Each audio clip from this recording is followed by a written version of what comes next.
La tombe, il n'y a rien dedans. Toi et ton tissu blanc. Et la seule chose qui va te suivre, ce sont quoi? Tes actions. Pourquoi les actions? Pourquoi les actions? Car lorsque on va te mettre dans ta tombe et qu'on va t'enterrer, c'est là que va commencer la vraie vie. C'est là que va commencer l'interrogatoire.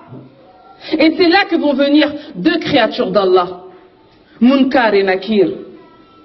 Ce sont deux anges qu'Allah a créés d'une apparence terrifiante.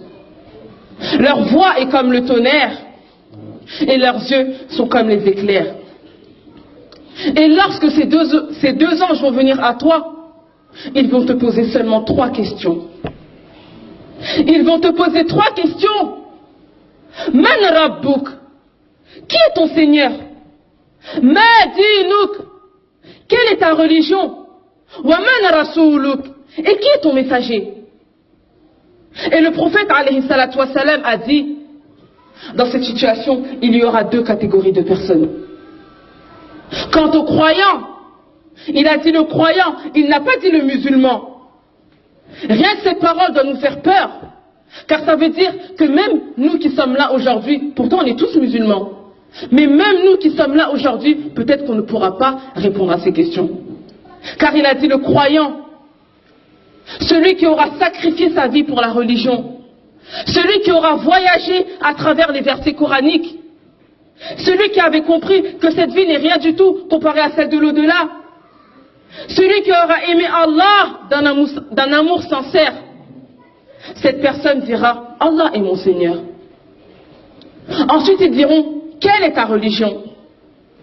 Et là il a dit celui qui suivait l'islam, celui qui priait à l'heure, celui qui aimait Allah subhanahu wa ta'ala, celui qui n'avait pas honte de montrer sa religion, qui n'avait pas honte de se dire musulman, qui n'avait pas honte de montrer sa religion. Il dira ma religion est l'islam.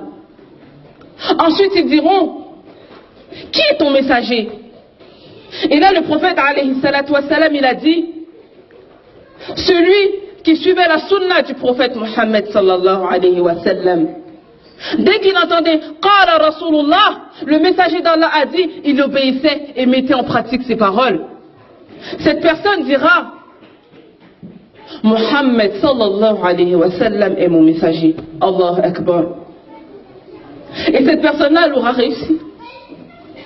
Cette personne, elle aura réussi. Et il se peut que même moi aujourd'hui je ne puisse pas répondre à ces questions.